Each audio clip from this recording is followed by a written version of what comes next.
બનાસકાંઠા જિલ્લામાં વધતી ઘરફોડ ચોરીની ઘટનાઓને પગલે એલસીબી ટીમે મહત્વપૂર્ણ કાર્યવાહી હાથ ધરી આંતરરાજ્ય ચોર ગેંગને પકડવામાં સફળતા મેળવી છે।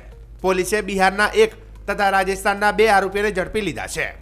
ઝડપાયેલા આરોપીઓમાં બિહારના રાજા તથા રાજસ્થાનના પિન્ટુ અને અનિલનો સમાવેશ થાય છે। પોલીસે તેમની પાસેથી 4 બાઇક, 200 ગ્રામ ચાંદી અને 3 મોબાઈલ ફોન મળી કુલ લાખોની કિંમતનો મુદ્દામાલ જપ્ત કર્યો છે। પ્રાથમિક તપાસમાં ખુલાસો થયો છે કે આરોપીઓએ માત્ર બનાસકાંઠા નહીં પરંતુ પાટણ, સાબરકાંઠા અને અરવલ્લી અને મહેસાણા જિલ્લામાં પણ ઘરફોડ ચોરીઓને અંજામ આપ્યો હતો। બિહારનો રાજા નામનો આરોપી અત્યંત શાતિર હોવાનું સામે આવ્યું છે, જેના પર મર્ડર સહિત કુલ 16 ગુના નોંધાયેલા છે, જ્યારે અનિલ અને પિન્ટુ પર 6 ગુના દાખલ છે।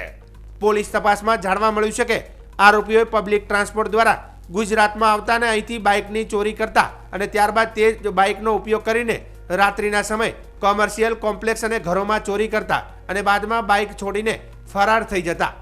પોલીસે ટેકનિકલ સર્વેલન્સ અને સીસીટીવી ફૂટેજની મદદથી ગુનાનો ભેદ ઉકેલી આરોપીઓને અમદાવાદ, મહેમદાબાદ અને રાજસ્થાનમાંથી ધરપકડ કરી છે। હાલમાં 3 આરોપીઓને રિમાન્ડ પર લઈ વધુ પૂછપરછ શરૂ કરવામાં આવી છે, જ્યારે એક શકમદ આરોપી હજી ફરાર છે, જેને ઝડપવા માટે એલસીબીની ટીમ સતત તજવીજ કરી રહી છે।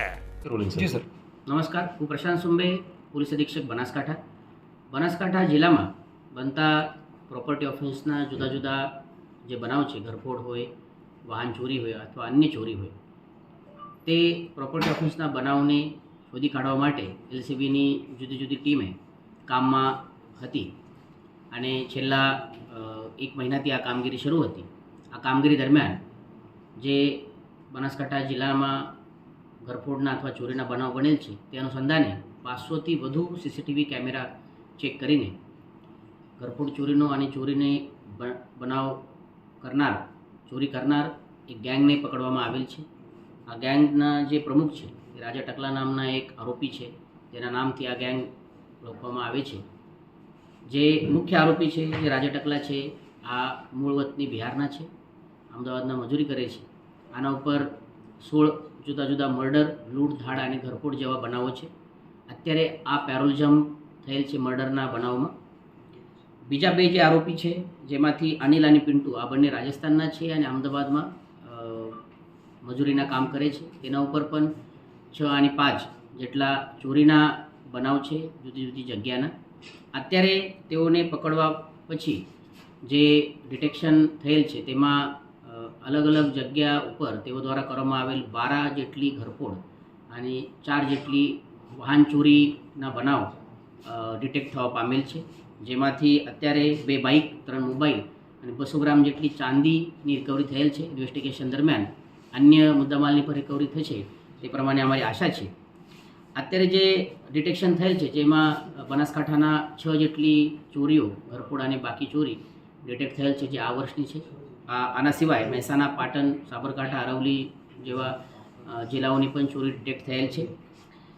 આ જે લોકો છે આની એમો આ પ્રમાણે હતી કે જે જગ્યા ઉપર તેઓને ચોરી કરવાની છે તે ગામમાં, તે શહેરમાં આ લોકો પબ્લિક ટ્રાન્સપોર્ટના માધ્યમથી આવતા હતા। બસ હોઈ શકે છે, ઇકો હોઈ શકે છે, અને તે જગ્યા ઉપર આવ્યા પછી એક બે બાઇકની ચોરી કરતા હતા। તે બાઇક ઉપર ગામમાં નાઇટ સમય દરમિયાન ફરતા વખતે જે કોઈ કમર્શિયલ કોમ્પ્લેક્સ તેઓને મળે જેમાંથી વધુમાં વધુ કેશ મળી શકે છે, તે કમર્શિયલ કોમ્પ્લેક્સમાં દુકાનોમાં ઘરફોડ કરીને કેશની ચોરી કરતા હતા અને તેના સાથે કોઈ જ્વેલરી મળે તેની પણ ચોરી થતી હતી। અને ચોરી થયા પછી હાઉસ બ્રેકિંગ થયા પછી તે બાઇકને ત્યાં જ જગ્યા છોડીને તે જતા હતા। તો આ પ્રમાણે તેઓની યમો હતી। અત્યારે 3 આરોપીઓની અરેસ્ટ કરવામાં આવેલ છે, પૂછપરછ શરૂ છે।